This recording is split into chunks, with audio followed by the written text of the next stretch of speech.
Bonjour, dans cette vidéo, on va aller à la découverte de la notion d'équation.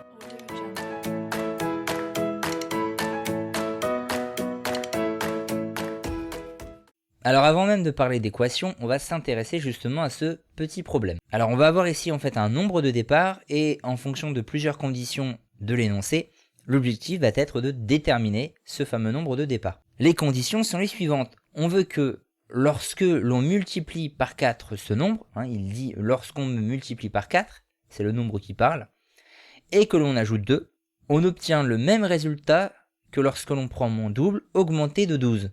Et donc il pose la question, le nombre, qui suis-je? Alors il faut d'abord comprendre ce que ça veut dire. Multiplier par 4 et augmenter de 2. Pour comprendre, on peut essayer de faire justement un essai, prendre une valeur d'un nombre au hasard et regarder ce que ça peut valoir. Alors prenons classiquement le nombre égal à 1 par exemple, c'est le plus facile quand même comme solution. Donc si on a 1, la première partie de la phrase nous dit lorsqu'on me multiplie par 4, donc je vais faire 1 fois 4, je multiplie mon nombre par 4, et que l'on ajoute 2. Ça c'est la première partie de la phrase. Alors ça se calcule, on va avoir 1 fois 4 qui fait 4, plus 2, ça vaut 6. Et on dit ensuite, l'objectif c'est ça, c'est on obtient le même résultat que lorsque l'on prend mon double augmenté de 12. Donc autrement dit, 1, si je prends son double, je le multiplie par 2, et augmenté de 12, je rajoute plus 12. Donc ça donne 2 plus 12, ça donne 14. Bon, là, est-ce que ça correspond à ce que voulait l'énoncé? Il voulait que ça donne le même résultat. La première partie de la phrase donne le même résultat que la deuxième partie, c'est-à-dire ce calcul-là donne le même résultat que ce calcul-ci. Là, ce n'est pas ce qu'on a obtenu en prenant comme nombre de départ égal 1. Donc 1 n'est pas le nombre recherché, ça ne fonctionne pas. On peut faire un deuxième essai, je ne sais pas, on peut partir pour 3 par exemple. On peut faire donc 3 fois 4, on multiplie 3 par 4 et on ajoute 2.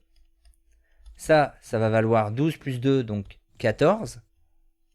Et de l'autre côté, on va donc faire 3, le nombre de départ, fois le 2, on prend son double, 3 fois 2, on le double, plus 12.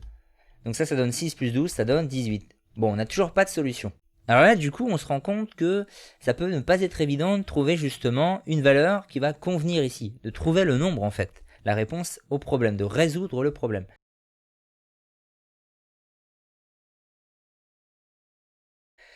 Alors l'idée serait peut-être d'être encore un petit peu plus mathématique sur la chose. Là, le nombre, on ne le connaît pas.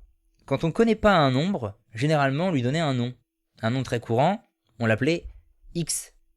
Et donc, je vous propose là de mettre en pause la vidéo et d'essayer d'écrire justement ce que vaut cette partie de la phrase si, au lieu de prendre une valeur, on prend x comme nombre de départ. Ça va nous donner une expression littérale. Essayez d'écrire l'expression littérale qui correspond à cette partie-là de la phrase, en mettant en pause la vidéo. Bon là, je pense que normalement c'est bon, ça a été trouvé. Donc, on va prendre x comme nombre de départ, et on va faire x fois 4, on le multiplie par 4, et on ajoute 2. On a trouvé une expression. Alors le plus souvent, on met quand même la valeur devant la lettre. On met plutôt 4 fois x plus 2. C'est un peu la même chose, mais ça se note plutôt comme ça. Voire même la forme simplifiée, mais c'est pas très nécessaire, de supprimer le x, ça on l'a vu, ça fait un dernier rappel, 4x plus 2. On peut noter comme ça.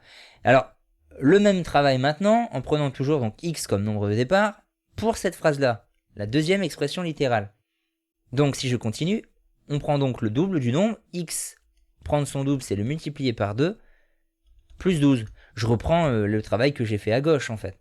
Et donc ça va donner 2 fois x plus 12, que je peux aussi simplifier en 2x plus 12. Donc on a deux expressions littérales, chacune correspondant à une partie de l'énoncé. Et donc si je connecte bien l'énoncé, l'objectif c'est on obtient le même résultat. Voilà ce qu'on veut. Si on obtient le même résultat, ça veut dire que lorsqu'on calcule ça, ça vaut la même chose que lorsqu'on va calculer ici. Autrement dit, l'objectif c'est de trouver une valeur de x pour laquelle 4x plus 2 aura la même valeur que 2x plus 12. Ça se traduit tout simplement en disant cette expression-là égale à cette expression-ci. Et en fait, on vient tout simplement ici de créer une équation.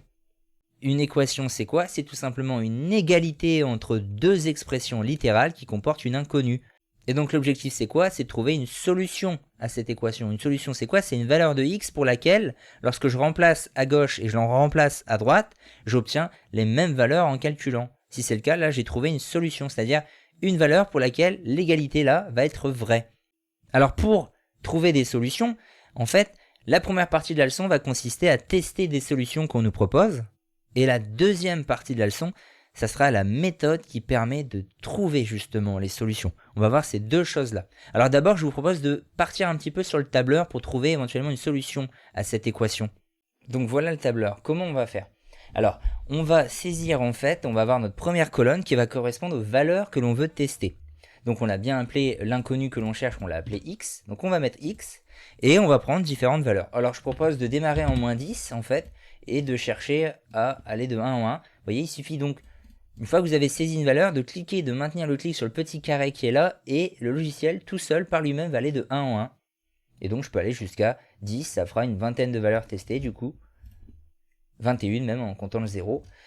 Alors, d'ailleurs le logiciel il peut très bien faire les choses, là il va de 1 en 1 par défaut, mais si vous choisissez de mettre les deux premières valeurs à un écart de 2, entre moins 10 et moins 8, et que vous sélectionnez ces deux-là, et après le petit carré, et bien le logiciel, par lui-même, tout seul, il va comprendre que vous voulez aller de 2 en 2, et donc il va aller de 2 en 2, tout seul. Faut prendre les deux cases pour cela. Si vous faites moins 7 ici, il va aller de 3 en 3 aussi, il va comprendre, en prenant les deux cases toujours, il va aller de 3 en 3. Bon, nous on va aller de 1 en 1, donc pas besoin, on va juste prendre cette case-là, moins 10, et on va faire glisser. Voilà, on a bien de 1 en 1. Alors ça, c'est les valeurs de x qu'on va tester. Et donc, on va avoir notre expression littérale à gauche, qui valait, on a trouvé 4 fois x, donc le fois c'est l'étoile en informatique, plus 2. Et à côté, on va avoir notre membre de droite, qui va être 2 fois, on prenait le double, 2 fois x, plus 12. Donc on a ça. Alors, il faut le saisir seulement pour que le logiciel comprenne. Là, pour lui, c'est que du texte. Donc, le x, le fameux x, se trouve sur cette ligne-là, dans la case, la cellule plutôt on dit même, A2. Donc ça va pas être 4 fois x, ça va être 4 fois A2 plus 2. Je remplace x par la cellule, là où se trouve le x plutôt, en A2. Je fais entrer. Alors le problème c'est que là il manque un truc, si je fais ça pour le moment, pour le logiciel, ça c'est que du texte, c'est une phrase, il la comprend pas, c'est pas une formule pour lui. Pour que ça soit une formule, il faut mettre un égal. Si on met un égal, c'est bon. Il va bien comprendre que c'est une formule et il va calculer. Il va vraiment faire 4 fois la valeur qui est là en A2 plus 2. Et l'intérêt du logiciel, c'est qu'on va pouvoir faire glisser. Et donc il a bien changé. Vous voyez ici, il a fait 4 fois A3. Il a été prendre la valeur en dessous, il comprend tout seul. Et donc on n'a plus qu'à faire le même travail ici. Ça va être pour le coup égal à 2 fois, donc x se trouve toujours en A2 plus 12. On fait entrer et on fait glisser. Et là, on a pu tester toutes les valeurs de x, de moins 10 jusqu'à 10. Et on va regarder si, par hasard, il y aurait un endroit où le membre de gauche vaut la même chose que le membre de droite, quand on teste avec la même valeur. Et donc là, en parcourant, on voit que c'est pas trop le cas, jusqu'à arriver ici. On voit que pour x égale 5, la valeur de l'expression de gauche vaut la même chose que la valeur de l'expression de droite. On va dire du coup que 5, c'est une solution de l'équation 4x plus 2 égale 2x plus 12. Et donc pour conclure, tout ce qui nous reste à faire, c'est voir comment ça se rédige. On va avoir en fait le membre de gauche qu'on va tester. Donc là, on teste, on a trouvé, nous, c'est x égale 5, on va vérifier en fait. On va le prouver en écrivant les calculs. Donc pour x égale 5, c'est bien de citer la valeur qu'on va tester. Donc pour x égale 5, on va avoir le membre de gauche qui va être testé d'un côté. Donc on le réécrit, 4x plus 2, et on remplace. Donc on rappelle 4x c'est 4 fois x, hein, donc 4 fois 5 plus 2, c'est mon membre de gauche, je remplace, ce qui va donner 20 plus 2, 22, et je calcule soit plus loin séparément, soit en dessous, la valeur du deuxième membre, mais c'est bien séparé. Je n'écris pas ça égale ça dès le début, ça serait une mauvaise rédaction. Donc 2x plus 12, je remplace, ça va donner 2 fois 5 plus 12, donc 10 plus 12, qui fait bien 22. Et là je peux conclure, 5 est une solution, voilà le mot important, de l'équation. Voilà la rédaction qu'on emploiera pour tester une valeur.